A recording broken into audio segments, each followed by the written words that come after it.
Lam baby lan lan lan di di. Dun dun dun dun dun dun dun dun dun. Ay, madre mía. Mamma mia.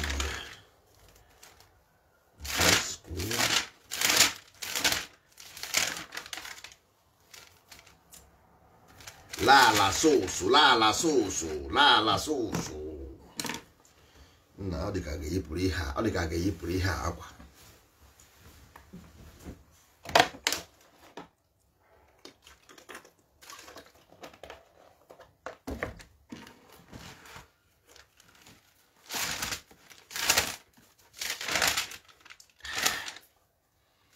La soso, la soso, la soso.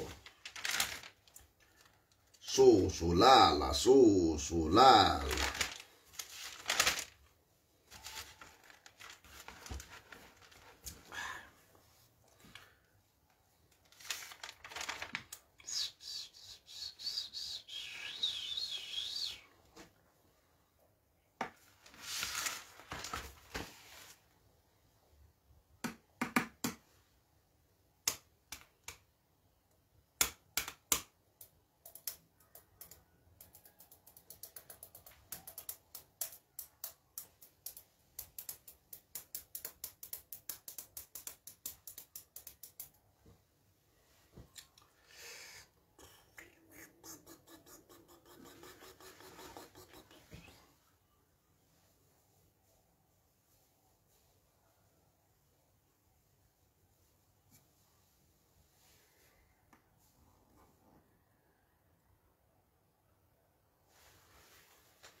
Agụ britiko awanna gwa gị na Eliza Jos kwusie na akpọrọ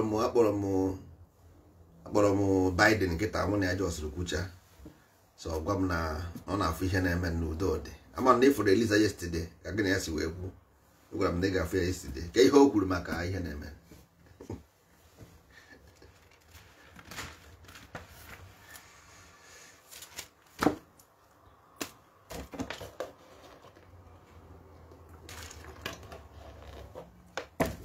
ụmụ ibe anyị nwa ndị ndozi ọdịnala Igbo anyị nwa ndị ndozi ọdịnala Igbo anyị nwa bịara ka anyị dozie ọdịnala anyị anaghị ayọ mmadụ anything don't bring me ewetara m any religion don't bring ewetara m any education don't bring onye ọbụla were education from anybody ọ bụ okoko ezigbote okoko China Europe o nwere nke ịma were education so enweghị ike create nwere onwe gị a system that way educate your own children to look like you look in the mirror and say this own since you were education from foreign ụmụ gị were ahịa since you take ihe niile in religion from foreign ụmụ gị were ahịa your children are useless because i were education ndị mmadụ ịmaghị ihe ha dere ebe a tinye you don't know what they wrote.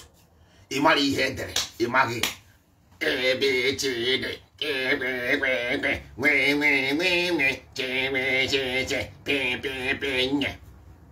Agutiana ihe nebe na nebe.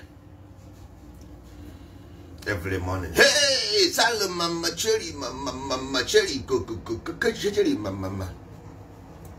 Ekene Maria jupte na graso sebo anorenge. Ịdị ngọzi n'etiti kporo niile ọ dị azị ngọzi nwa afọ gị Jesu Maria dị asọ nne nke Chukwu yọbara anyị bụ ndị njọ ayịyọ iwe onye njọ kwa ya ka a na-ayọrọ gị ayịyọ iwe onye njọ nsogbu adịghị onye njọ nsogbu adịghị jisi ike na-eme njọ emesịa Maria dị ịyọsi anyị mesịa njọ ịkpọ Maria dị ngọzi ka ọ yọrọ gị ayịyọ good and fine ndị a na-eme na Katọlik Maria dị ngọzi ndị nọ na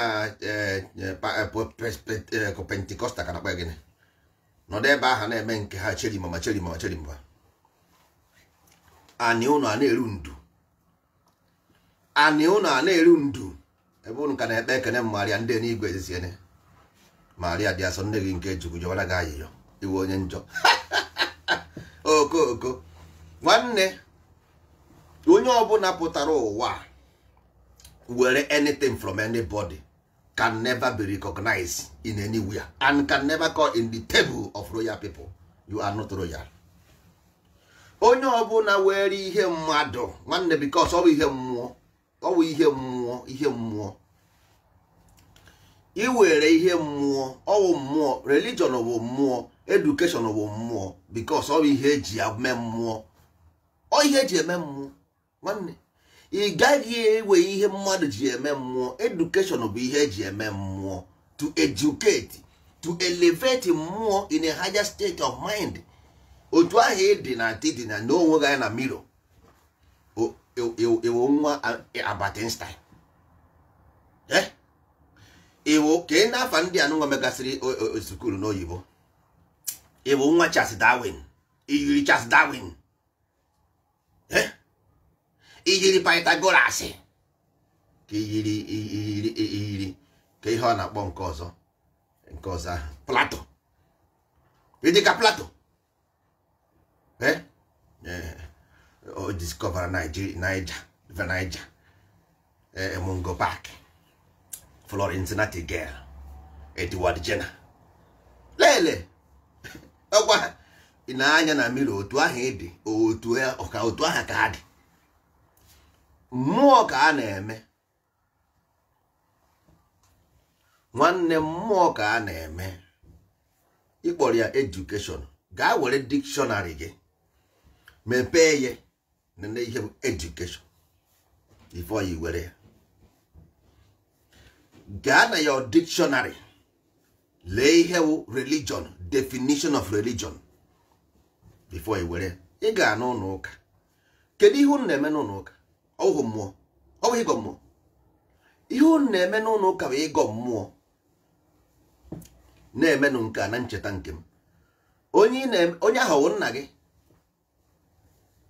Nke a bụ arụ m, nke a ga-eduru nye maka unu. Na-emenụ nke a na ncheta nke m. Do this in memory of me.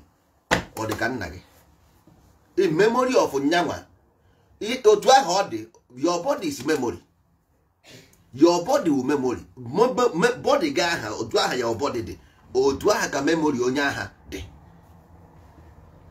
Atụrụ anaghị akpata akpị n'afọ ego. Atụrụ anaghị akpata akpị n'afọ ego. That is why I gwara m gị, ị nweghị ike ịba uru. Because mmụọ na mmadụ. Ọ mmụọ na mmadụ. Mmụọ onwe m, ọ sị gị mmụọ onwe m, mmụọ onwe m, mmụọ onwe m na mmụọ onwe m bụ mmụọ onwe m. Since ị mebegorie, ịbabeghị uru. Ịghọtago, ịbaba ndị ga-agba n'aba. As long as ị na-eme ị gaghị aba. That is it. Agwara m last time m gwara ụnụ, ị na-ewere Igbo na translate n'oyibo. If we translate it, it does not give the same answer.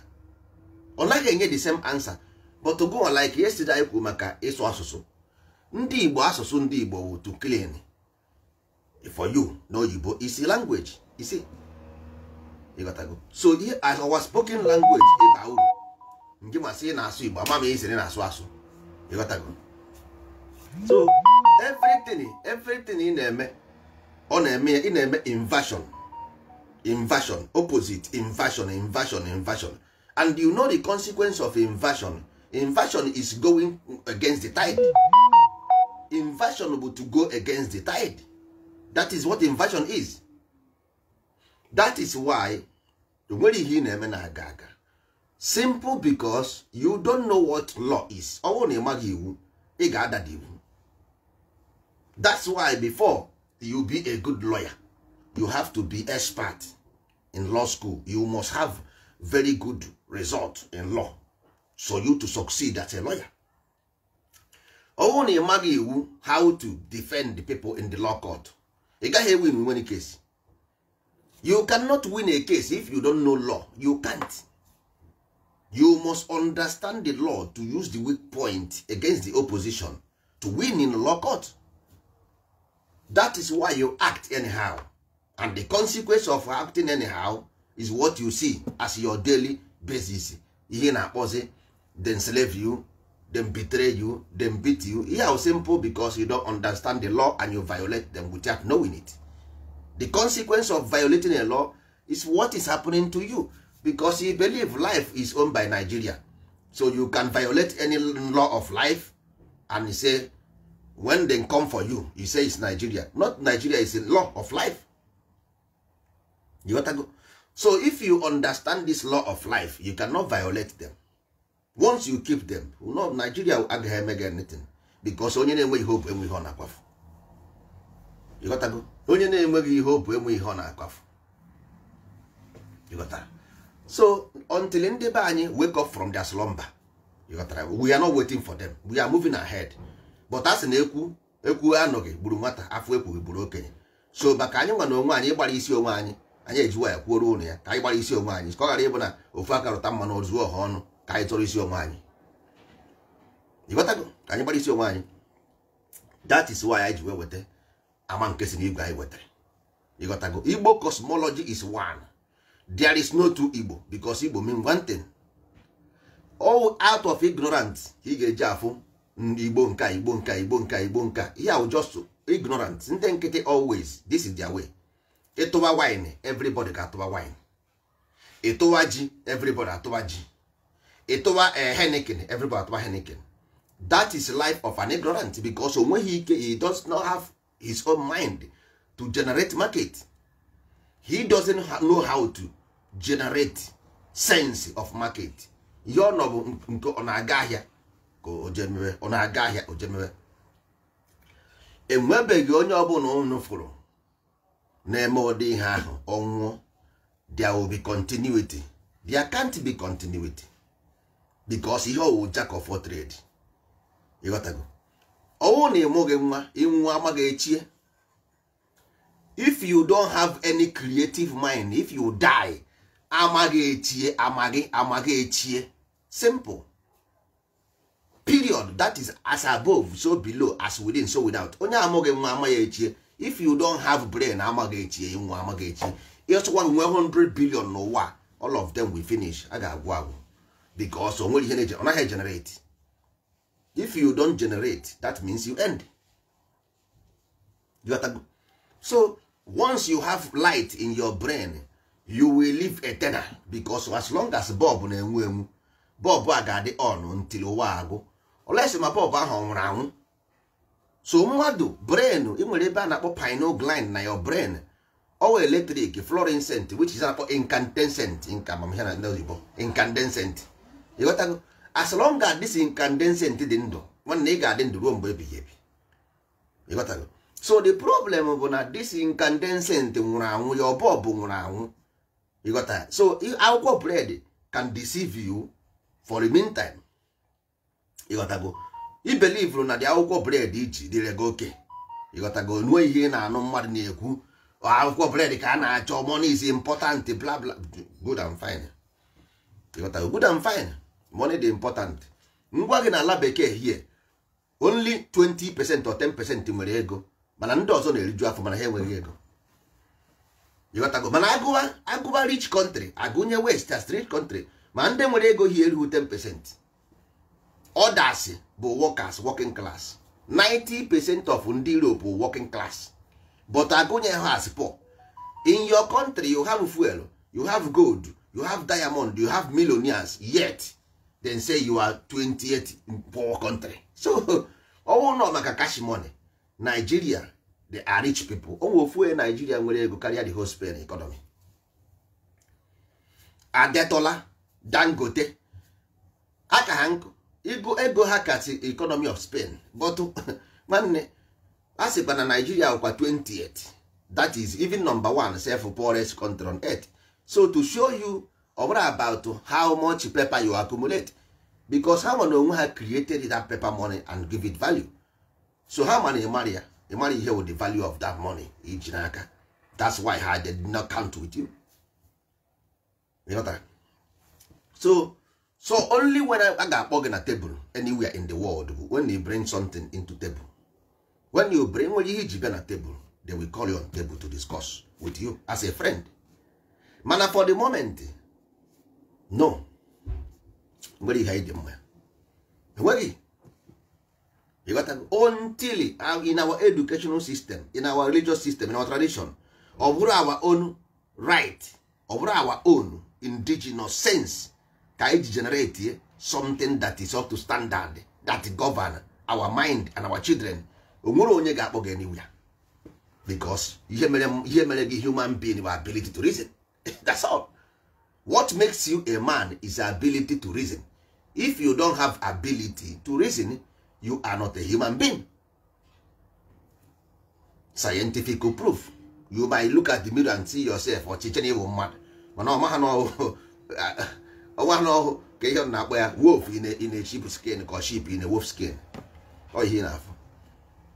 Oh, Busune no way I can have ago. Busu the wrong way and a middle chenya bago. Or one no busu go. Mamba. Mamba were a middle kill when I wago. Nati height now ebubago de chago. Or one no mamba or chenya bago.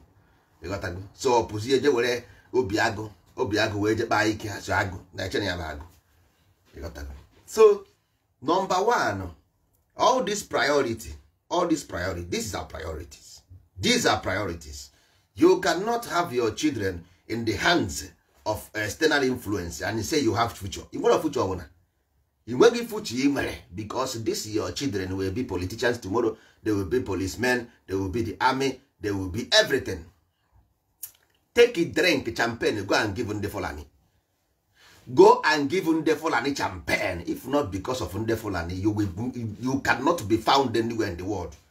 You can't, because it's your small brain is deceiving you. If not Fulani, you are nowhere to be found. Go and see, because one day you look outside, go to your land. You are in safe in Fulani land. Go to your land and save. Go and provide security in your land. Go. Since you went in the Fulani in your land as security man, if they leave the street for 1 week, let me see what will happen to you. Let the Fulani policemen in Igbo land live for 1 week. Let me see if one of you will go outside and come back alive. Try it. Try it. Let me see if you can go outside and come back. Go. Try ya no one. I got the nine can marry here wage. You got that. Igara na lande Fulani di safe. Igara lagedi safe. And you don't know why. You cannot even know why your land. Everybody say Igbo land is what is happening, things are changing. Oh, nothing is changing. The problem is that Fulani people, they have a structure to educate their children. No matter how poor the Fulani is, only a common ideology of Fulani system. No matter how stupid the Hausa man is, only Hausa man ideology. You, no matter how rich you are, Christian ideology belongs to where? Where did you belong? And you want to challenge somebody ideologically in tune with his own way of life. Eh? Imaha ebe iso, imaha mi isi Middle East, imaha mi isi ala Igbo, imaha ebe na-eje, imaha ebe isi abịa, and you are challenging somebody that will stay in the bush, still carry small radio and listen to their voice of their own people. Nke Ghana ya dey buy CNN. Trump go to Las Vegas. Hausa man know that in Ugwu Hausa imam say something in Medugri and he will hear it in a Zungelu. Your own, you know, na village, you know, na listening CNN. You chọrọ ịma ihe Obama kwuru. Okay? Mana ịma ihe Obiano kwuru. Mana ihe Trump kwuru ka ị chọrọ ịma. I tell you, I warned you, but you did not hear. I told you the consequence of your misbehavior, your misguided, the consequence of a brain not structured, the consequence of stupidity. You leave your children to go astray. Look at the consequence. Look at the consequence. Told you. Ihe a na-ebu ụzọ akụziri nwatakịrị na ndụ ya bụ law of life. Law of Garden of Eden first, because that the same law when you become old, that same law, onweghị any president nọ n'ụwa na-abụrụ ezi omume ezunori agba na ama eghefo n'anya. That is means rule of law. That is the fundamental principle of leadership. Ihe ahụ ikuziri nwatakịrị na nwata ifili nọ eberibe. That thing will guide nkwụ mmadụ kpara n'ọkọchị ka ọ na-anya n'udu mmiri. You got to go. So anywhere United Nations can bear me witness that any country now abroad this thing with their fundamental behavior of a child will be corrupt. You cannot give what you don't have. This is simple. You can't give what you don't have. If your inner heart, because today you are afraid of Arose, simple because you grow in Christianity or Islam. If you are afraid of Christ, simple because you grow the opposite.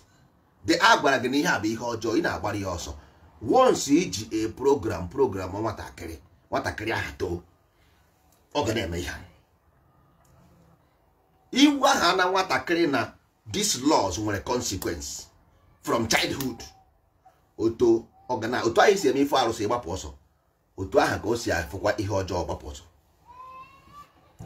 Ọfụ ihe ọjọọ gbapụ ọsọ. Yeah, simple. That because it's magnetism. It's action and reaction. It's attraction and repulsion. Once ihe ọjọọ bere ebe ọ nọ, or repel ya, or pour from there. Because it's a program running inside him. But you refused that ihe ọma dị mma, no bụ ihe ọjọọ kara gị mma. Nwanne bịa the consequence of ihe ọjọọ. Nobody. United Nations ma ihe m na-agba gị. All the whole Europeans ma ihe m na-agba gị. Europeans are thriving. Simple because they understand law. Life is governed by law, not whether you agree or not. That is absolute truth. Life is law, is rhythm, is principle of rhythm.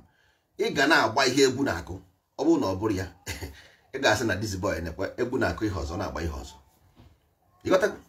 So ọ bụrụ na ị naghị agba ihe egwu na-akụ, a ga-asị onye nke isi ọ dịkwa ya mma. Kedu ihe egwu na-akụ ihe ọzọ na-agba ihe ọzọ? Unu echedi n'ọwụ ihe ịnọkọta nnọọ. How many times ka ifugoro onye ọcha pụtara nnọọ na disgrace onye ọcha in public? When have you done that?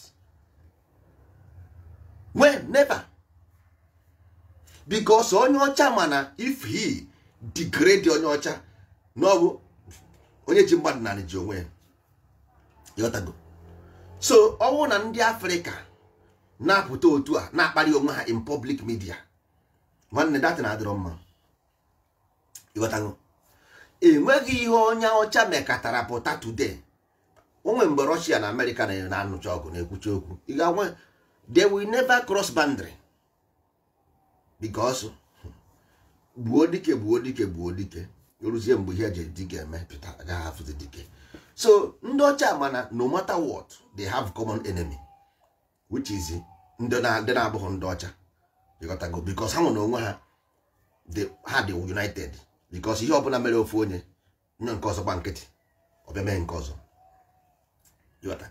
Mana anyị nwe na this thing ka anyị ji wee found our own foundation. Anyị ji found our foundation in division. You can never found any foundation in division. It doesn't work. You can't. So anyị bịa were Africa mere our enemy. Why we are Africans? O nwere isi. You can never use your backyard to do war front. It doesn't work. It make no sense.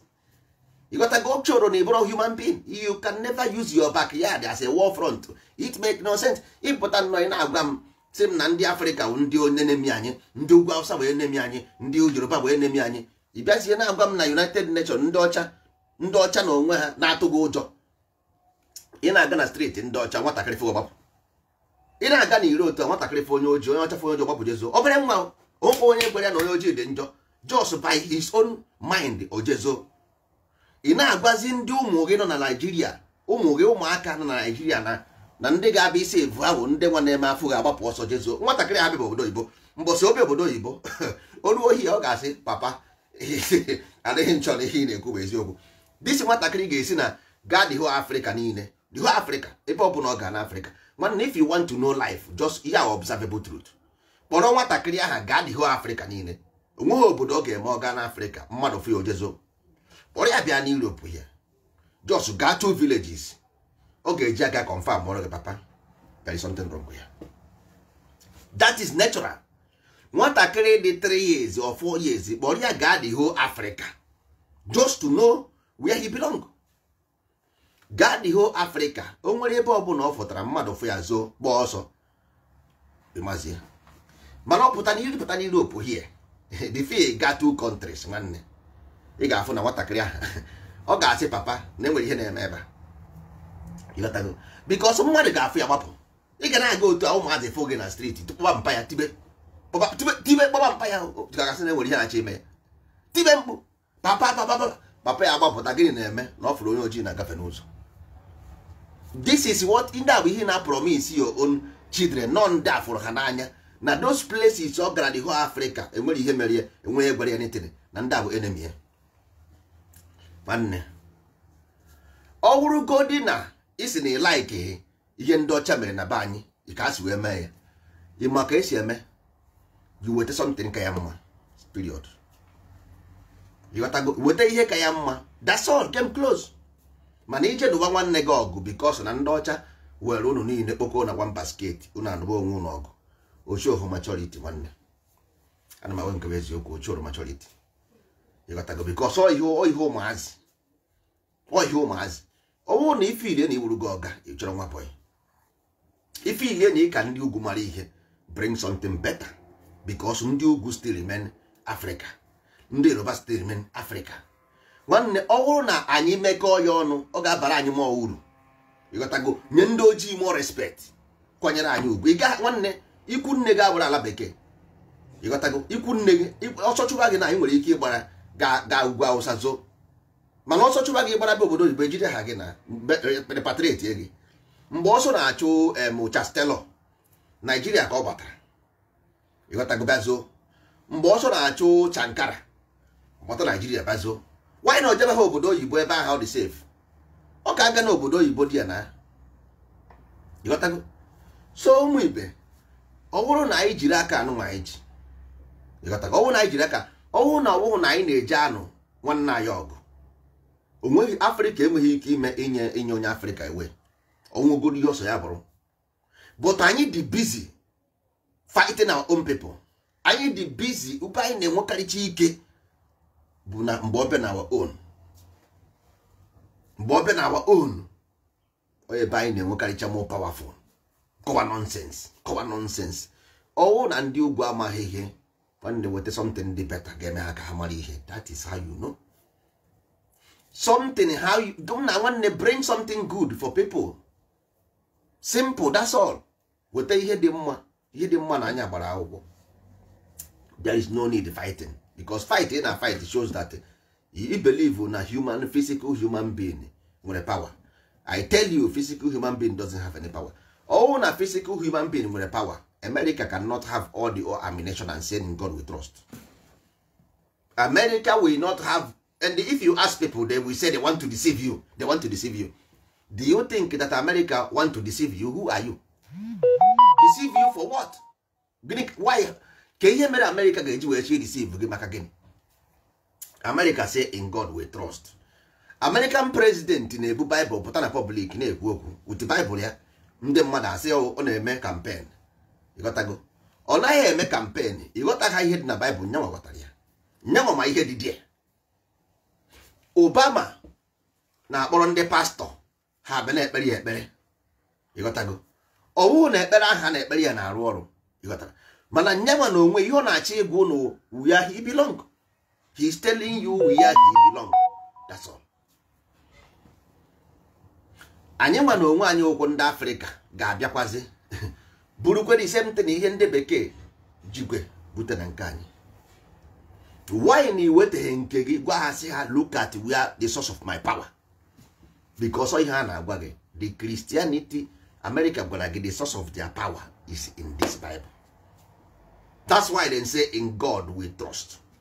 Israel say the source of their power, Israel was the most powerful nation of the whole Middle East, even Europe included. The most powerful. And has it now. we are the children of God. Because they understand that nothing can win God. Nothing can defeat God. Nothing.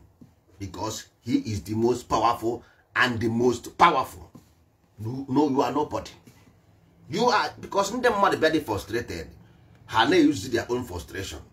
Not knowing that now the problem you have is violation of law. You are Igbo say ngwere ekere agbụ. Agwụ ekere nwa ngwere erugo ọtụtụ. Agbụ ekere nwa ngwere, kedu ihe bụ ngwere, kedu ihe bụ agbụ? Kedu ihe ji wesi na ekere ngwere agbụ? Kedu ihe ji wesi na orugo ọtụtụ?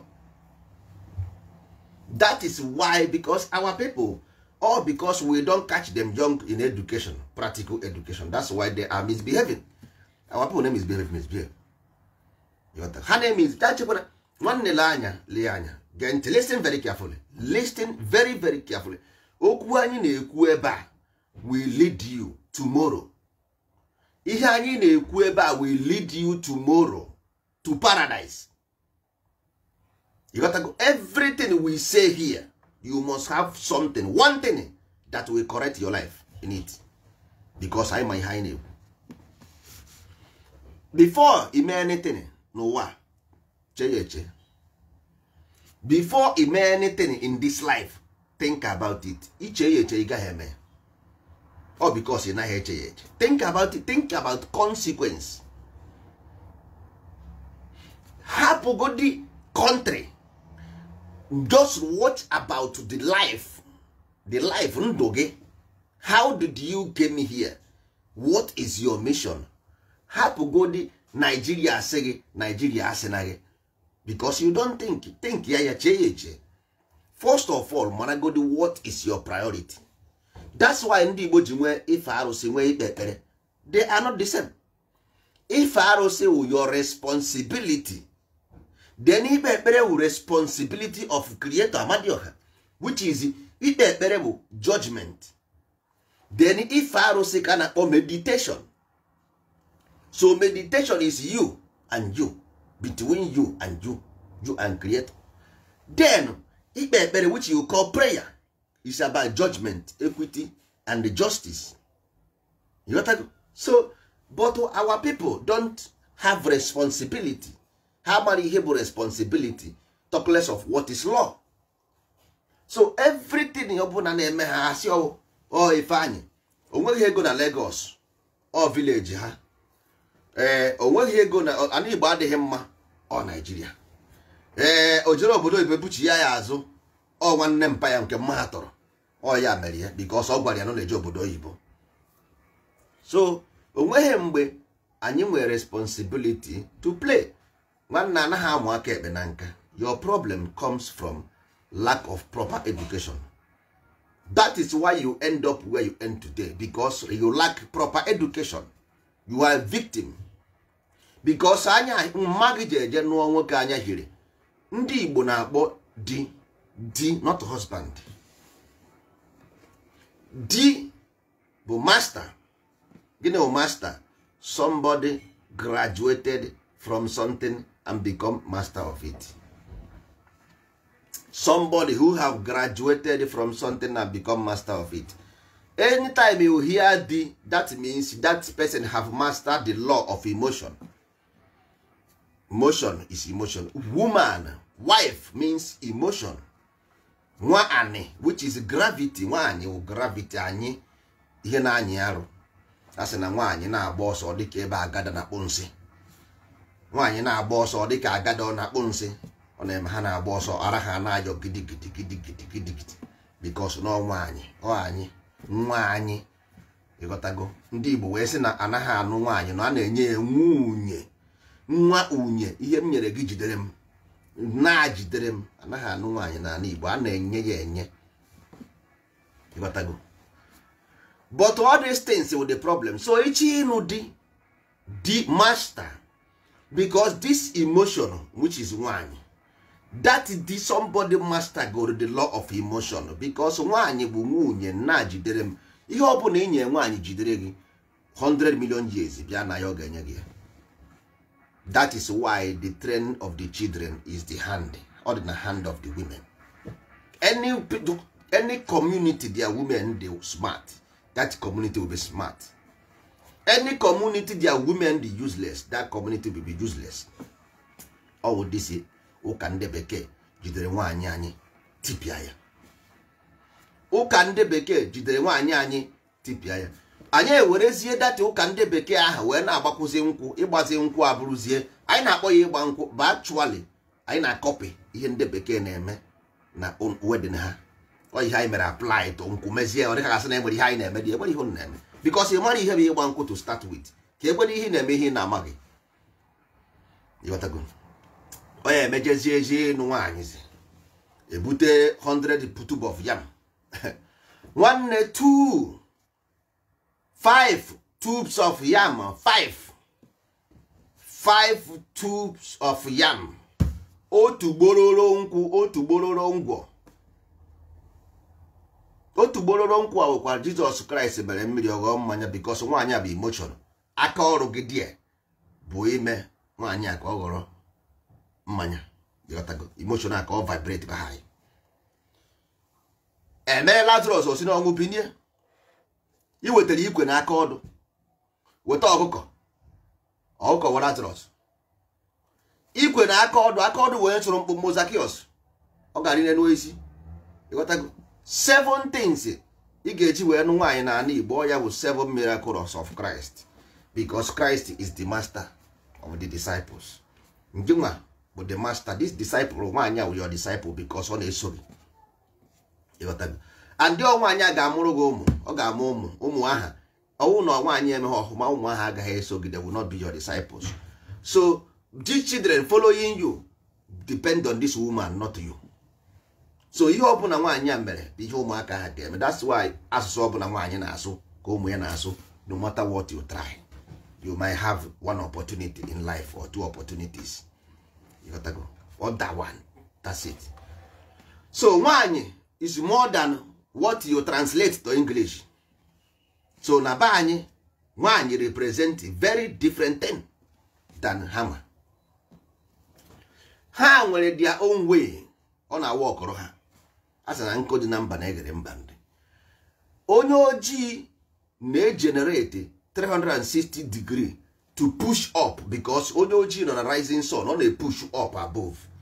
Nwa bekee need 240 degree descending sun, because ọ na-descend ụhụ the same gear iji agbago moto n'ugwu bụ the same gear iji agbada n'ugwu. Mba, ndị ojii na-agbago ugwu because ha achabeghị acha, ịfụ na ha na-eji ojii. So o need more force. Ndị ojii nwere much fiber in their system.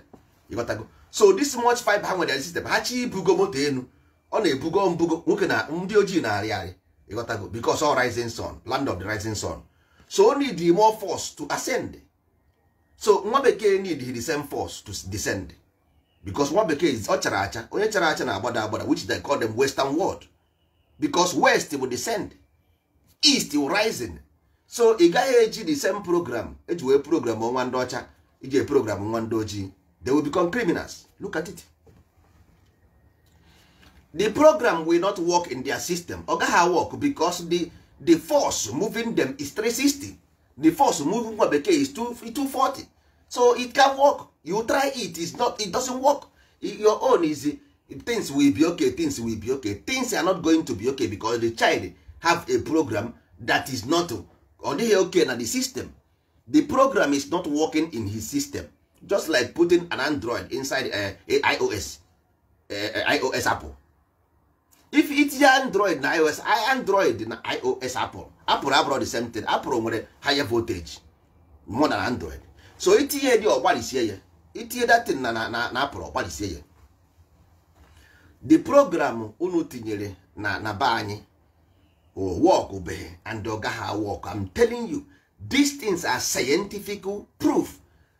In the beginning ọ bụ na amụrụ nwa, the weather in that system, ebe ahụ amụrụ that child, the weather with the genetic of that body make up the body. Your ancestors na-akpọ ndị mbụ, ndị ọkpụ, ndị egede na ndị ichie, these 4 things make up that body.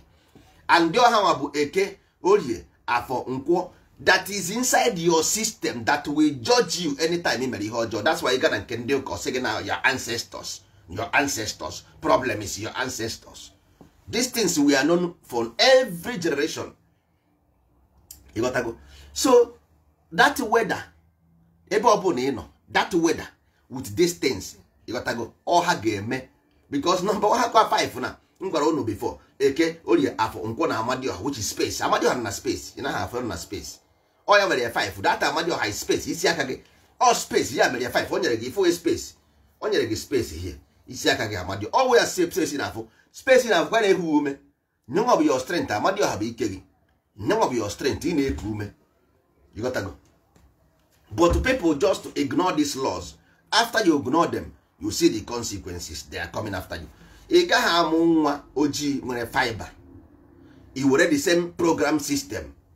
Onye onye enweghị fiber. Na fibers, go and read. Go and read. Fiber siri ike. Fiber siri ike.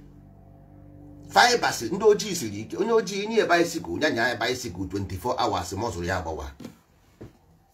Inye onye ojii fiber bicycle, ọzọ bicycle 24 hours bụ laps ya agbawa. Onye ọcha ga-esi ebe a buru bicycle si Spain ga Germany. Ịghọtago? Onye ọcha ga-esi ebe a were bicycle si Spain ga Germany. Enwe ihe ga-eme because ha nwere lower fiber. Ha nwere low fiber. Onye ojii gaa n'oyi, oyi atụgbuo ya.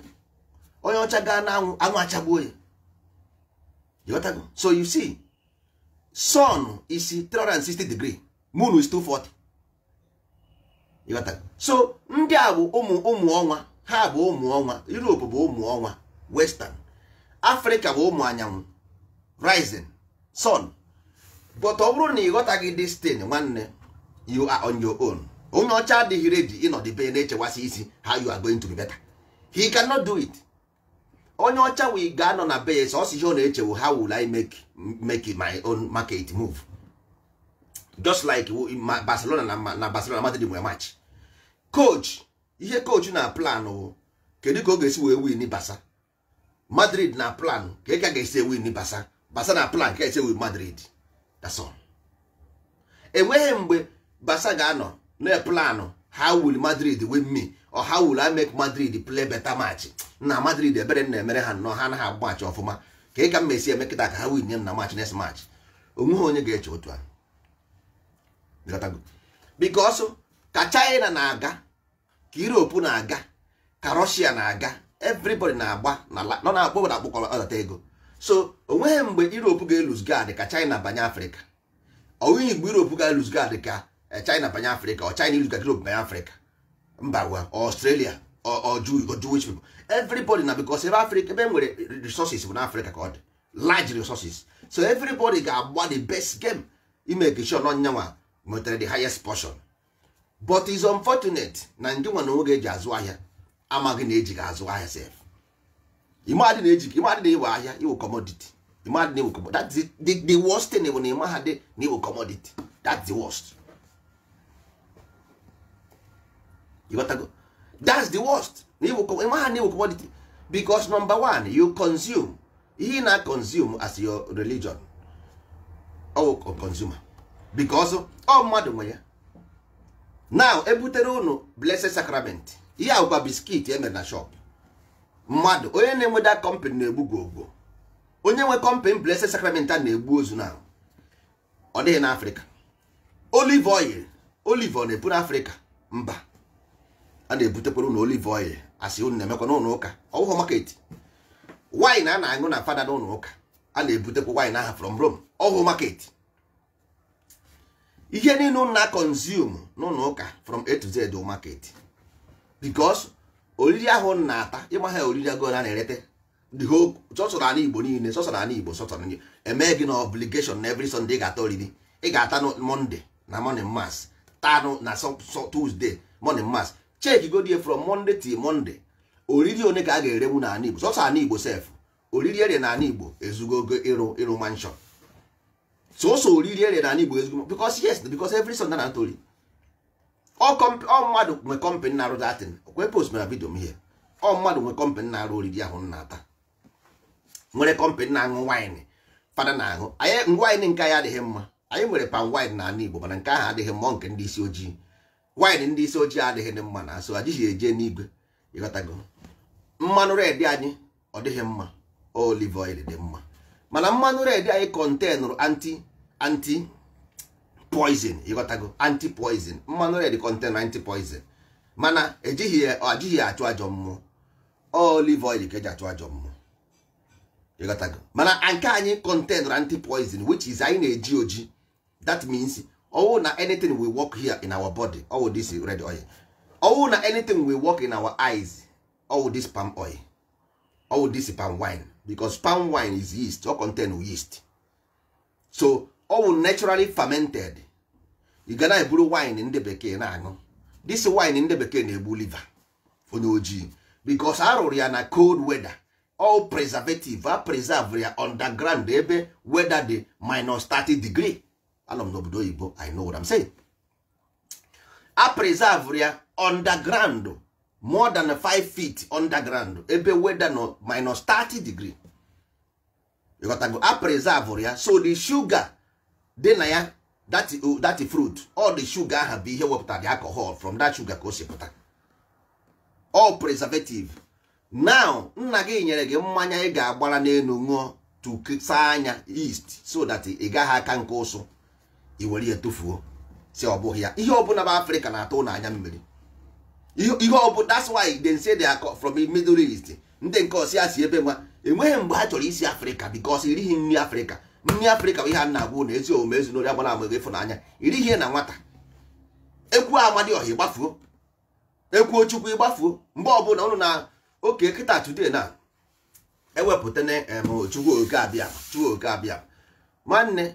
Chukwu bụ Igbo, Abịama bụ Igbo, okike bụ Igbo. I don't care what you said.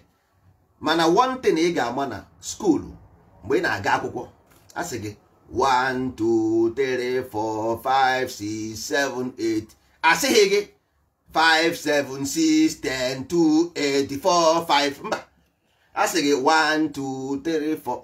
So Amadioha bụ ihe kwere n'ihe otu kwuru, ihe otu kwuru. That is ihe ndị Igbo gbakọtara ọnụ wee kwere na ọhịa ka ha ga-eme. So your law must be your God. You worship the law. So if you go and worship something different, that is making no sense. You will violate it because you don't know what it is.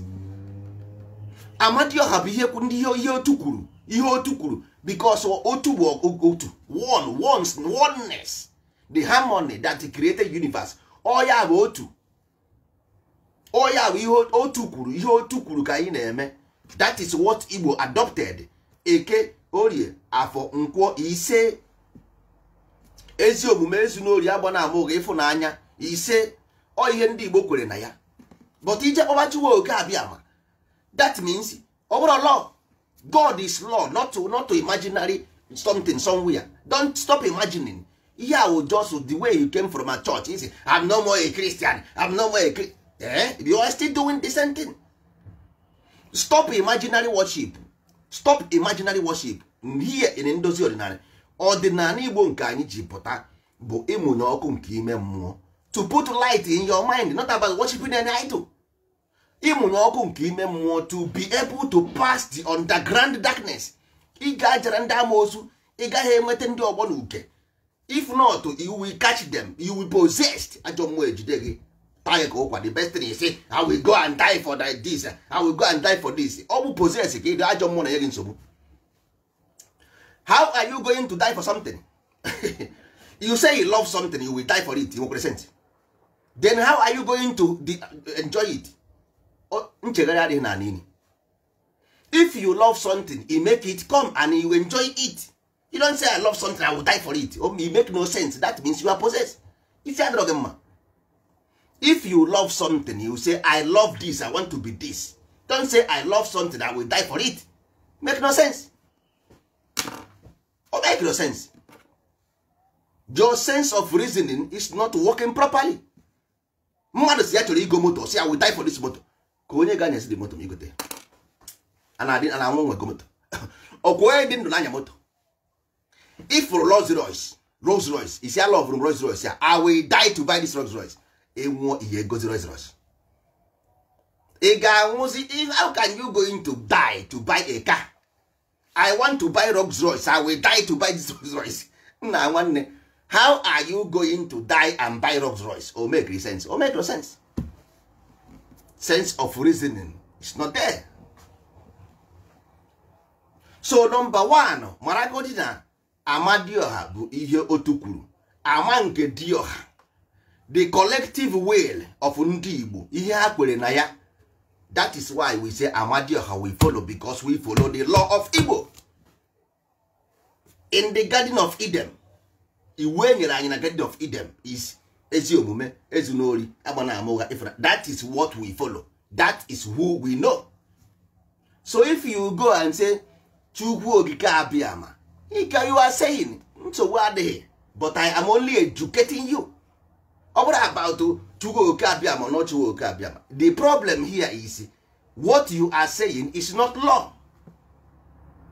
So you are not following any law. If you know what is law, as the mmadụ mụọ nwata mụọ mara nwunye egbu ya.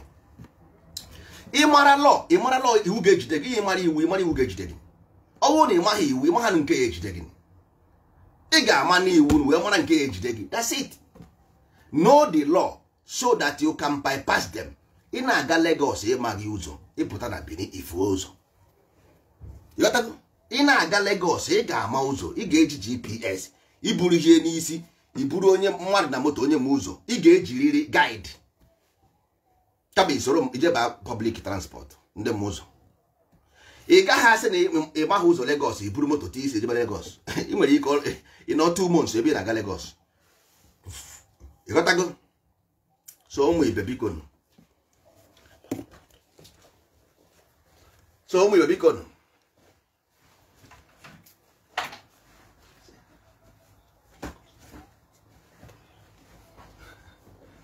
So ụmụ ibe biko nụ. Dịka ntị wee na-ekwu, ịghọtara? Number 1 godi, ị ga-amagodi iwu. Ị ga-ama iwu. Ịmara iwu, then isoro iwu. Ịmara iwu, isoro iwu. Iwu nke ụwa, ọ bụrụ iwu nke obodo. Iwu nke ụwa. Ịmara iwu nke ụwa achara ya, ị ga-achanwu iwu obodo. Ị ga-achanwu iwu osokwa anya. That's why we don't have families. You got to go, because iwu is applicable. Ọ bụrụ na ịmara ihe wu deal master, all the necessary na master know the 7 million second na mmiri asaa ka a ga-aga mmiri asaa. 7 water ndị Igbo siri hie isa n'anya. Nwa ọbụla ị mụrụ hie ya isa aha, were isa aha hie n'anya. Ndị dibịa na-ete nzu n'anya aka ekpe. Ọ isa ka hiri n'anya aha, mana ịjụ onye ahụ tere nzu aha n'anya, ọ mara ihe ọ tere. Ọ bụ isa because anya aka ekpe gị bụ anya mmụọ. Anya mmụọ bụ gịnị? Lower energy, lower emotion. Hie ya isa that side, hie ya isa n'anya mmụọ ahụ. Ịghọtago? Ka o nwee ike bypass, nwee ike ịgafe. This is 4-7 way of life, you must understand them. Di mmadụ ije nụọ di, ọ maghị destiny. Ọkwa pụọ n'ụzọ, ọnya hie nwunye. Because ọ ya ga-anya moto na. Ọ bụrụ moto na-aga, ọnya hie. Ọghọ anya egbe. Ọghọ anya egbe na anya hie moto. Ụmụaka abara na ndị anya hie moto, ụmụaka abara na ahụgọ. Anya hie moto, ụmụaka abara na ahụgọ. Ị ga-azụ di m ọma. Ọgwa nna di unu akụziri oyibo, hapụ na oyibo bịara abịa. Ị nwere ike ịmụta oyibo, mụta, no problem. But to translation, no. Jee mara ihe o meaniri n'oyibo. Go and know what they mean in English. But mara na Igbo enweghị translation. Mara na kemgbe Igbo translation bara Google. Yesterday. Mara na Igbo si na Ogboko si mgbe nne na nna ya nwụrụ, o nilie n'isi ya. Igbo believe in abstract way of life. That's why they always say na ihe ọ sọrọ gị sie nsịkọ na anya ma nwụnata anwụ. That is the reason. The reason why ihe ọ sọrọ gị sie nsịkọ na anya ya ma nwụnata anwụ, because n'isi ka ị na-eni ozu. That's why nji ekwu ihe ebe a. Enweghị akwụkwọ nji ebe a na-ekwu okwu a. Mana aga m agwa gị every single law dị n'ala Igbo without any book here. Ọ wụ n'isi nna nna anyị ha niile, because ha mana ihe ahụ genetic.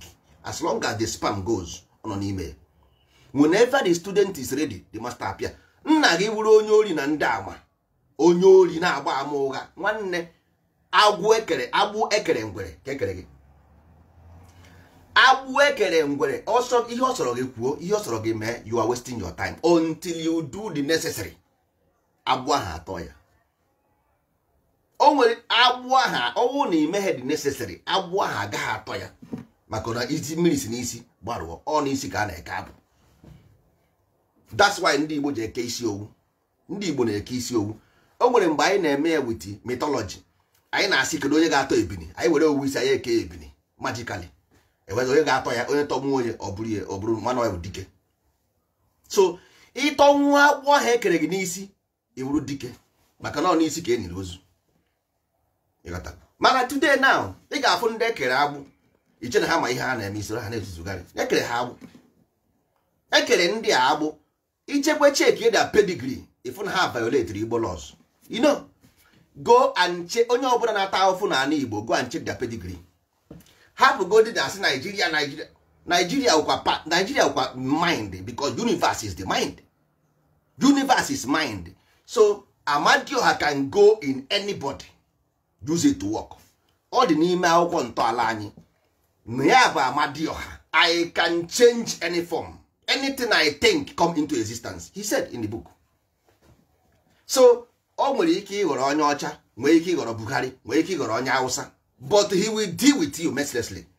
So onye ọbụla na Igbo na-ata ahụfụ, check their pedigree, check their story, gaa jụọ ese. Onye ọbụla fụrụ onwe na condition ọ na-like in Igbo land, nwanne gaa jụọ ese, bịa hia agwa gị ihe na-eme.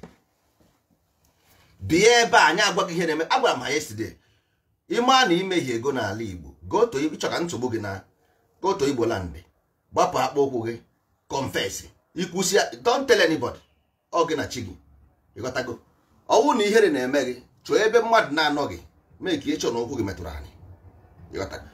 Kwuo ihe ọjọọ ị mere, ikwusia ọ gị na chi gị, bịa hie were disi Amadioha, ezi omume, ezunori, agba na abụ gị ịfụnanya. Nwanne nye onwe gị 6 months, in 7th month your problem goes away. You got to go. Nye onwe gị 6 months, keep this law for 6 months, the 7th month, then your problem goes away. Every month, within these 6 months, every month, or for last 7 days, before the full moon, fasting for last 7 days, you close the fasting with the 7th day, the full moon ga-apụta. Because ebe ahụ bụ ebe agbụ gị si. Unu ama ha na datin n'abalị ọ na-ede gị. Every night he's watching you. Every night he's watching you. Every morning he's watching you. Iche na izoro ezo. Adam dejezo n'ime ọhịa na na-eti mgbe akpọrọ Adam ọ dịbe ka ka Chukwu si mara nọ ebe. Yeah, ọ bụ ihe a gwara unu. They use this thing mythology as a story. But unu ajụzi ka ihe mere Adam ji wee zoo Chukwu wee fụ ya ebe o zoro. You can run but you cannot hide. Kedu ihe mere mgbe Ken gburu nwanne ya Ebel, ọ gaa n'obodo a na-akpọ North bụ ebe ndị na-adịghị. North bụ ebe nwere desert. Food is not in the north. Mgbe ọ bụ na enyo north mean desert. That's why today ha gwara gị na food gị na-esi na north abịa. He na-eri from the north. North. Zero. All he na-eri today. Onye na-enweghị nni na-enye gị nni. Ibi na east and everybody, God, Amadioha can bear me witness. Everybody nọ n'ụwa mana Igbo land is fertile, but nni gị dị na ugwu ka o si abịa. Check yenye na nwanne ọwụ na now under punishment. You cannot have your millionaires living in Abuja and Lagos and you are suffering in your own land. So because there is something wrong somewhere. Onye ọbụla bịara n'ala Igbo ime invest ọ gaghị succeed. Because ego ha aka ha akwụghị ọtọ. A ga-abịa n'Igbo land rụọ ụlọ rụọ hotel gbafuo. That's all. O nweghị ike imenwu any meaningful thing there with that money, the same money, no. Ọrụ si adị ụlọ ala achọghị ya ọsọ ọgba ọsọ. Ọ bịa n'ala Igbo na 10 days.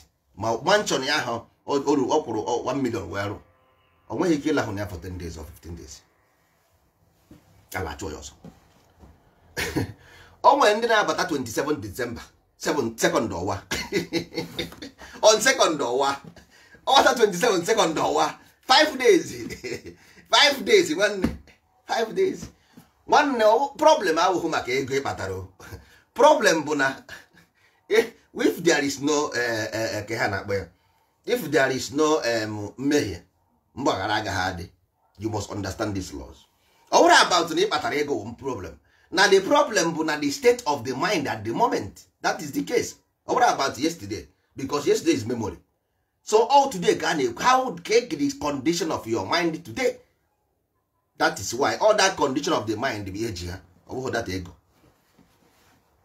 All the condition of the mind. So unless by a change in that state of the mind, then they will still live in isolation.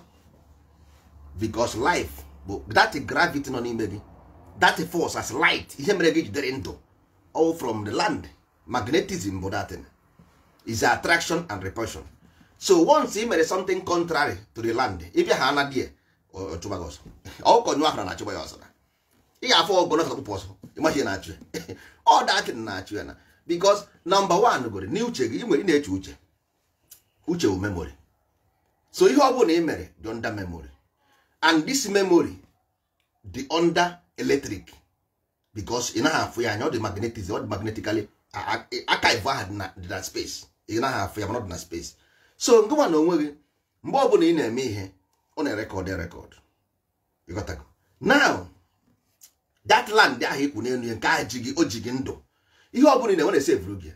So mgbe ọ bụla ị ga-eme ka ime increase in vibration, okwenche. Ọ gaghị ekwe, ịtara ya okwenche.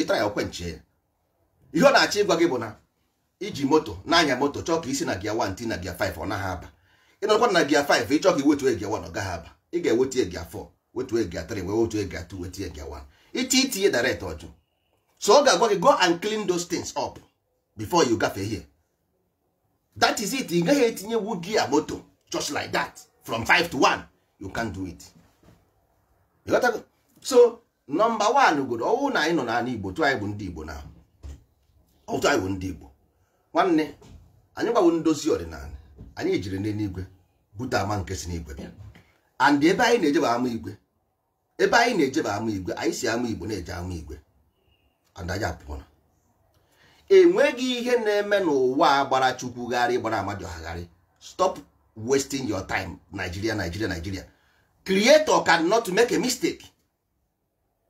Ndị Igbo si gị, the gods are not to blame. Before ndo Igbo translated. The gods are not to blame. You can never blame creator. Never. Because mgbe ekere gị ka ekere ihe ga-abụ. Why na mpụ unu amagha mmiri je obodo Igbo mụọ gị n'obodo Igbo? Why? Ọkwa ndị mmadụ na-ama mmiri je obodo Igbo. Why na mpụ na amagha mmiri je obodo Igbo amụọ gị ebe ahụ at least nsogbu ga-adị chi. Ọtọ ojehe ụmụrụ gị n'Afrịka. Ka ịtapụta mụọ gị na East. Enwekwe ndị je Lagos sef. Why na ije ezigbo ma Lagos nwa? Ịnọdụ na East na amakeke. Anọ lọk gị nwanne Chikudu Odan lọk bụ oki.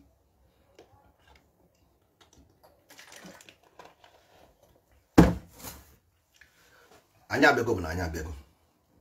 Anyị ji ama nke si n'Igbo. Anyị debekwa anya. Anyị ebidobekwere nkụzi. Ihe anyị ka na-ezigbo ozi ọma. Anyị ebidobe nkụzi. Anyị ji nkụzi akwụkwọ ego akwụkwọ. Anyị ji tradition buchara wisdom n'Igbo. Ihe anyị na-akpọ ego akwụkwọ n'Igbo. Ego akwụkwọ na-ekwu na-akpọ ya ntaakara. Ntaakara means knowledge. Because ị na-achọ iri knowledge. Ị ga-eri eri. Ọ bụrụ education ka na-akpọ ya. All knowledge which is systematic instruction. Anyị ji. And automatically all the included inside ya na-akpọ akara aka n'ime ntaakara anụwa. Ọ ga-abụ egosi ya inwe akara aka. Unu adịgo used to ndị bekee create. Ọ bụrụ ụta ndị Igbo na-egbu akwụ. Igbu akwụ abụrụ adị na bekee anaghị egbu akwụ ebe ahụ. Ihe mee na ya emebe invent any machine eji egbu akwụ bụ gịnị? Because na anyị hapụrụ akwụ mee ya abandon. Akwụ ka ndị Malaysia ji eri nne. Enwebeghị any machine anyị mere invent eji akọ akwụ maọbụ eji egbu akwụ because we want to go and work in IT internet. ịghọtago. So nke ahụ eburuga nke ọzọ dị ka ibe bụrụ gịnị, ndị Igbo na-akpị na-akpọzibu nke dị anyị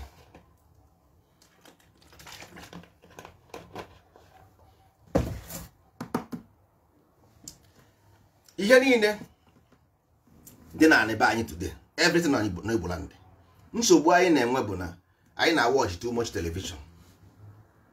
Anyị na-watch too much television, so ọ dị hụ akara aka ma ịkpa nkata ịkpa ngịga. Ibe na ala bekee ihe nwere na-akpa ngịga na-akpa nkata akpasi oche eji eme sọmachi ya a na-akpa ya akpa bụji ụtarị ikpe ekwere gbuo kọmpanị na-arịa ya wụcha milonia, mana nke be anyị nkata nwa na-ama menwe ndakara akpa. So for us all those things adịghị important, but originality, that thing has stop gị from being a mechanic. O nwere ebe ọ dịrị that thing wụ dị ebe edebere iwu ala wụ that thing, because o si na akara aka gị ọ afụfụ ahụ ka ị ga-ata, ọ afụfụ ahụ ị ga-ata n'ụwa, because njọ ahụ ị mere ụwa gara aga afụfụ ya ị ga-ata. Ọ wụ lesmi na-arụ ọrụ ahụ enyere gị wee rụọ were wezie na-enweta ego from it. That is only we will see your future. Ịhapụ ebe ọ dịrị gị jewe ebe ọzọ. Igbo n'onwe ebe onye na-eme ọfụma bụ na ebe ọ dịrụ ya, ịghọtago. Nke anyị nọ ebe a bụ na ndị Igbo anyị ga-agwa gị ebe ọ dịrị gị ijebe dị ya, ka ọ gara ibe ije kọgaricha mesie onwe gị iberibe mee onwe gị taatị ịbịazie mụ aka ekpe na nka mba. So anyị ji ntọala anyị which is wisdom, jiri ọdịnala anyị which is enlightenment. All wisdom bụ our tradition, the foundation ebe anyị rụrụ obodo anyị wụ n'ime wisdom. Can you imagine? Educational system anyị bụ knowledge, our tradition bụ wisdom, our religion bụ enlightenment, our culture is to plant and grow, which is about renaissance. No oyibo ịma na oyibo adịghị m mma n'ọnụ. Renaissance wụ to renew, you got to go to renew something ma ọ dị n'ọdị old omenala. Onye mere eji wee tinye na those practical objects, just like ihe apịrị na ndị otu with mythology, so that o mee spile nwee ike renew ya na kpe renaissance. You got to. Then nke ọzọzi bụ your inheritance, heritage. A na-akpọ ịka ụka means heritage in memory. Ọ sị gị memory. Ụka means memory, which is inheritance. So ihe ọjọọ bụ na ime n'ụwa ị ga-eme inherit. That is where you see dibia ịgba afa na ịchụ aka. You got to go inheritance. Yes, one day, yes, ọnọdụ ugwu to transform. You got to go. So nwanne mkpụrụ onye kụrụ ka ọ ga-agụ. Onye bịara ị gaje na nke dibia, because nke dibia ahụ ijere bụ ọ na-adịrị ya mma eje ụlọ ọgwụ. Onye ahụ dị na eje ụlọ ọgwụ mba. So all your inheritance bụ datin ihe ị metere. Mkpụrụ ịkụrụ ka ị bịara ịghọrọzi mkpụrụ ịkụrụ na ịrụzie ebe ịghọrọzie mkpụrụ ịkụrụ ịghọrọ ya. So ihe ahụ ịghọziri aghọ bụ ihe ịfụrụ na-emezi gị n'ụwa. Ịghọtago ọ ya bụzi ihe na-emezi gị n'ụwa, ya ahụ ịghọrọzi, because mkpụrụ ahụ ịkụrụ na mbido. Ịghọtago mkpụrụ ahụ ịkụrụ na tradition ahụ, that wisdom ahụ, knowledge ahụ bụ ebe ahụ ịkụrụ mkpụrụ ahụ.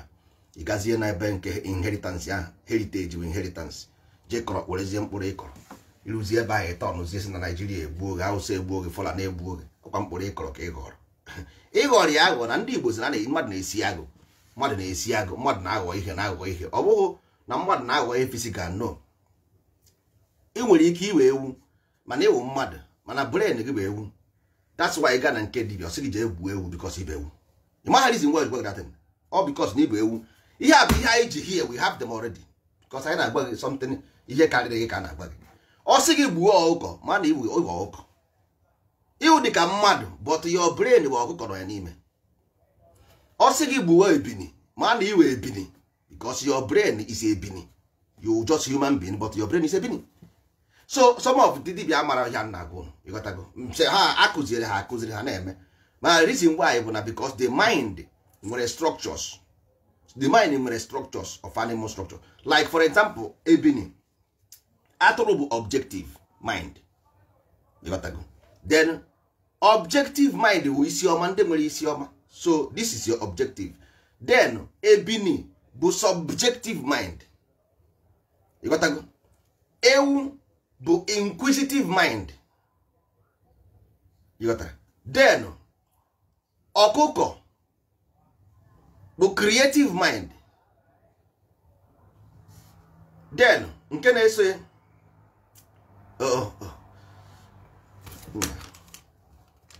efi. Unu na-egbu efi, ịghọta. Kedu ihe unu ji egbu efi? Because efi were intuitive mind, ịghọta. So this mind you lack it. Ị nweghị this ihe eji wee sị gị gbuo dị atụrụ, because atụrụ bụ ihe na-ata uru gị. Uru gị bụ your objective. Atụrụ na-ata ya, ịghọta. Because atụrụ nwere isi ọma, but atụrụ mụzie ebi na ọrụ arụ, ịghọtago. So atụrụ ga-anụnwa nwere isi ọma, o sowo gị ewu na-eri ji soro eribe ji. So nke ji egbuo dị atụrụ a na-ata ihe idobe n'ubi, ịghọtara. So ọ gwazie gị je egbuo ebini, the same thing. Because subjective mind asị na onye fere eze ka eze na-eru, mana ebini na-enupụ isi. Ebini nupụrụ isi, onye mere ebiri ji isi anụ ọgụ nupụrụ isi. O wee sị gị gbuo ebini, buru ebini tii na anị, gbuo ebini ka ị were inwe ike ihu runata wee soro nna gị ebe ọ na-eje. A sị na nwa efi na-erunata wee ṅụọ nne ya ara. So mgbe ọbụla ị nọ maka efi, a na-ekwu maka consciousness, because all bend down below, ịghọtara. So these things a gwara gị ihe ha animal aha o symbolism. Oge igbu anụmanụ ihe adịba mma mba, all inside you ka a na-ekwu animals as object of what your inner self look like. Ọ ihe na-eme gị n'ime mmụọ, because ị bịara asị ihe mmụọ, onye mmụọ na-enye, ajọ mmụọ na-enye nsogbu. So ajọ mmụọ anụnwa siri anụmanụ wee bịa n'ụdị nke anụmanụ to into your life, ịghọtago. So a gwara gị gbuo dị anụmanụ ka ị nwee ike inwere onwe gị free, but ị ga gwara anụmanụ gbuo, hapụzie dị ewu nọ gị n'ime. Ewu aha ka dịkwa ya. Ọsọ gị gbuo ewu 100 inside you, the ewu will still live. Ọsọ gị gbuo ebini 100 inside you, the ebini will still live. Mbe means logical mind. Ọwụ na ije buru mbe gbuo without having a logical mind, you are disturbing yourself. You are just fooling yourself. A fool at 40 is a fool forever. All this thing ka iji bịa, knowledge academic ye ka iji bịa, academically of this, so that you become a human being. Standard ihe anyị chọrọ iproduce bụ standard Igbo. Anyị achọghị useless Igbo. Igbo nke ndị bụ jaa ya mma o kwesịrị inye ya ekene jaa ya mba. Achọghị ụdị Igbo ahụ. Onye ọ bụ na mmụọ nsọ na-edu jaa ya mma mba, soro gị jaa Jehova mba, soro anyị jaa Amadioha. So nwanne, ebe a n'ụwa ihe anyị wetere bụ the classical, the cosmological part of Igbo classical life. The classical ndị rụ pyramid, ọ ihe anyị na-ekwu maka ya. Ndị Igbo nke ụnụ fọrọ ga-arụ pyramid ya sịkwa ndị na-enweghị ike maintain one generation. Kedu how many people we want na Igbo today, their money pass go from them to their children, their wealth. How many Igbo people ịma ji ego to the second empire ego from his ancestors go see there? How many? Osu means ọgaranya na onye ọbụla nya nke ya. Ọgaranya onye ọbụla na-aga n'ụwa anya nke ya. That's why osu, onye ọbụla ifuru bụ osu nwere ihe o nwere. Most of ndị ifuru uche eze today, most of them not all, ndị nwere ala ha nwere ana well go and do your own ọgaranya onye ọbụla nya nke ya. That's why always they have land, they are wealthy people, because osu means wealthy. You got to go? So sometimes ndị be anyị mgbe ndị ochie onye ọbụla na-eme community organize ọ na-enwe ala. Onye ọbụla bụ onye nche na-enwe ala. Ọwụhụ nche, ndị Igbo anaghị eche nche mgbe ndị ochie wute egbe. Anyị na-adị in anticipant. Anyị na-eme anticipate crime. A na-akpa proactive. Ọ ebe ahụ ka ndị ọcha si wee mụta proactive. Anyị nwa na-eme anticipate. Ndị Igbo enidere egbe to security. Ịghọtago? Anyị ga-ata, anyị ga-eme in na nwanne hapụ okwu chapụ ya. Mmadụ ekwukarịa dị ọcha na-ekwuchi ọfụ n'elu. Ịghọtago? So ọ nwere ihe mere eji akpọ ya osu, ka ihe eji akpọ ya ohu na ọ sị onye ụtọ ọkọrọ eze. Onye ụtọ ọkọrọ eze na lekwe ihe ndị mmadụ na-agụghị. Onye ụtọ ọkọrọ eze bụ gịnị? Pụta anyị abụọ ihe ọbụla ka dị ọcha na-ekwuchi ọfụ n'elu. Ịghọtara? Mana ndị ahụ ndị chọrọ ịtara anyị, nwanne ịtara anyị kpara ndị Igbo na anyị dị egwu. Ndị Igbo siri n'igwe bịa, anyị dị egwu. Eji na ndị Igbo egwu. Before nwa bekee ejebe n'enu, ndị Igbo ma ihe bụ ije n'enu. Ana m agwa unu eziokwu, ọ bụrụ anaghị m ekwuye, ka ọ bụrụ bikos ka isoro anyị iso anyị eje ebe iji ha ezi omume ezinori agba na-amụ gị ịfụnanya ị ka nọ dị nri chi ya ị gaghị krọs ebe ọwụ dis door step gị eme ịkrọsụọ iruo paradise ịkrọsụọ ndozi ọdịnala ịba paradise ịkrọsụọ ndozi ọdịnala ịba paradise si na m gwara gị si na m kwuru na nọ nso kwuru ịkrọsụọ hie ịba paradise ya door step paradise ka anyị nọ ihe a ị na-ebe akwa si nsi ụwa ị na-ebe akwa kịta na ịfụgo onye nzọpụtazi ga-abịa zọpụta gị n'akwa ị na-ebe ịta ọnụọba akị jiwe ebe where are you going ka ihe bụ yo nwanne go and listen to the audio very well ichere onwe eche listen to our audio and think deep to yourself onye amaghị ebe ọ na-eje amaghị ebe ọ na-eru onye amaghị ebe mmiri si wee maba ya amaghị ebe ọ ga-akwụsị ya nọmba 1 ị ga-amagodo ebe isi mara ebe ị na-eje anyị si amụ Igbo na-eje amụ igwe anyị masị amụ Igbo na-eje ka ebe nwa si abịa ka ebe ị na-eje that's why information anyị ji enyere anyị na amụ igwe n'elu igwe anyị buru ya bịa ebe a buru dị ụgbọ bịa dosa dị ụgbọ ka mmadụ gara isi na enwere onye mere ya by force onye na-emeghị ya by force anyị na-eti mkpu n'ọzara ka onye ọbụla bụ onye Igbo nụ ya ka ọ ghara ịbụ oru echi ọ sị agbaghịkwa m amaghịkwa m anụghịkwa m mba onye ọbụla bụ onye Igbo nụ ya ihe ndị Igbo kwere na ya na-ekwe ihe ọ bụ ndị agha na-ekweghị na ya mgbe ụgbọ mmiri pụọ mmiri ga-ezokwe mmiri zoo orie ụnụ mmiri zoo orie ụnụ ka ị ghara ikwe isi na ịmaghị ọsọkwa gị jee buru cross ọsọkwa gị jee buru okpu efere n'isi nke ha gbasara gị you are on your own ịghọtago asị m zie eze ozi ezie m asị m bute n'isi ajụ m aga m akpọrọ họsụ ịnyịnya ruo na mmiri asị m mee ịnyịnya fọsụ ka ọ ṅụọ mmiri mụnwa ga-ajụ aga m asị no ịghọtago so ụmụ ibe anyị ga-eweta okwu anyị n'okwu njedebe taa onye nụ ya ka ọrụ ibe ya na ndị Igbo a na-eche ndị mbụ ndị ọkpụ ndị egere na ndị ichie a na-eche mgbe ndị gbuo na ha abịago ebutego ụgbọ mmiri dọta na ụgbọ mmiri nọkwa na-eche maka ndị ga-abanye na mmiri ga-ezokwe n'ala Igbo mmiri ga-ezo ọ ga-ezokwe ihe unu na-afụ kịta bụ egwuregwu ihe unu na-afụgodi kịta bụ ka bụ na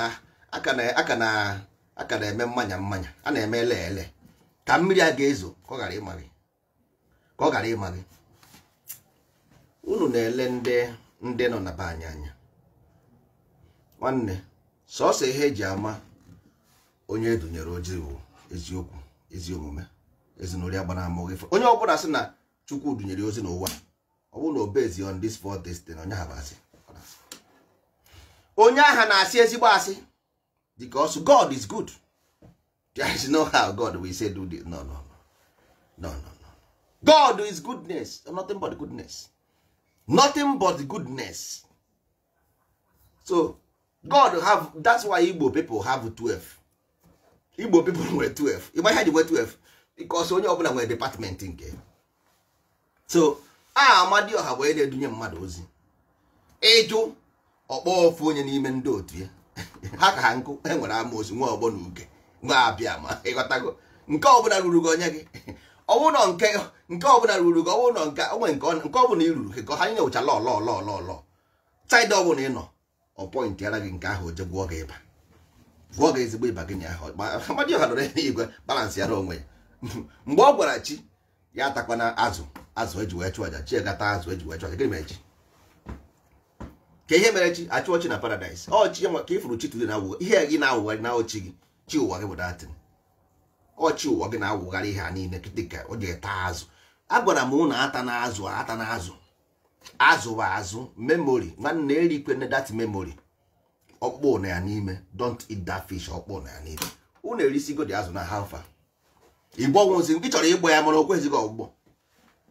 money of you chọrọ ịgbọ dị azụ na you can vomit it irigo dị azụ onye ọbụla riri amụ ebiri ji bi ụgwọ now nọ nso bịaziri ihe wetara gị ozi ọma nke si n'igwe you can't because asịrọ m gị na a ga-enye unu freedom from Nigeria ịma ha na poison ka irite because agwaghị m gị mkpa Nigeria freedom from Nigeria that is the poison you eat.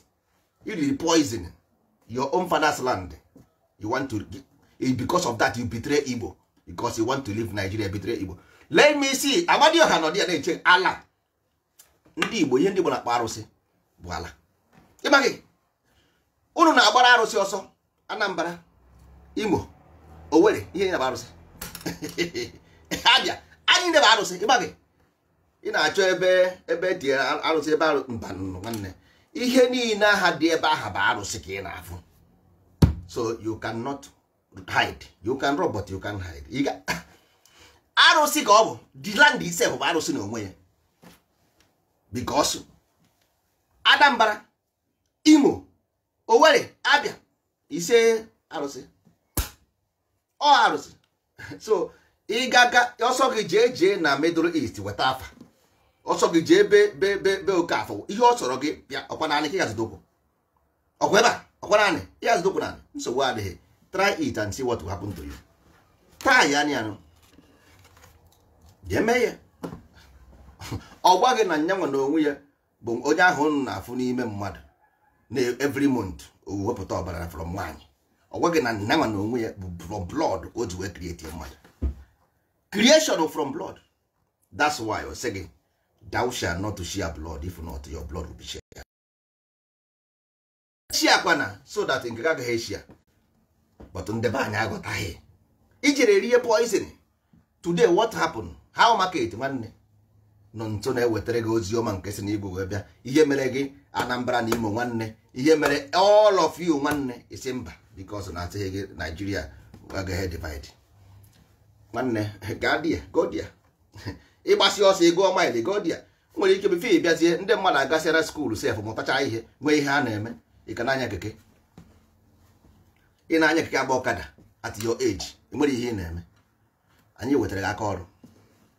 Nwanne lekwe orikọ ihe anyị na-enye gị here. If you reject them, ihe ọ bụla imetere were isi gị bụrụ aka ọrụ. Lekwe yo. Ọwụ na ikwere ezi omume ezu n'ori agba na ama oge ịfụnanya. Anyị ga-ekụziri gị ọrụ. Anyị kụzisiere gị, anyị ewee gị n'ọrụ. Anyị wesie gị n'ọrụ. Anyị ga na-akwụrụ gị ụgwọ mgbe ọbụla edere ahụ adịghị gị gaa ụlọ ọgwụ. Anyị ga-akwụrụ gị ụgwọ ụlọ ọgwụ. Anyị ga-arụ ụlọ across Igbo land. Ndị ọrụ anyị niile anyị ga-arụrụ ha ụlọ na-ewepụ ego from ọrụ ha every month until ego ụgwọ ụlọ ha ezuo. Anyị ga na-akwụ ha ụgwọ ọnwa na-ewepụta ego ụlọ anyị from ụgwọ ọrụ ha. Ka ahụhụ nke asị na asị. Ana m agwa gị nụ na ntị.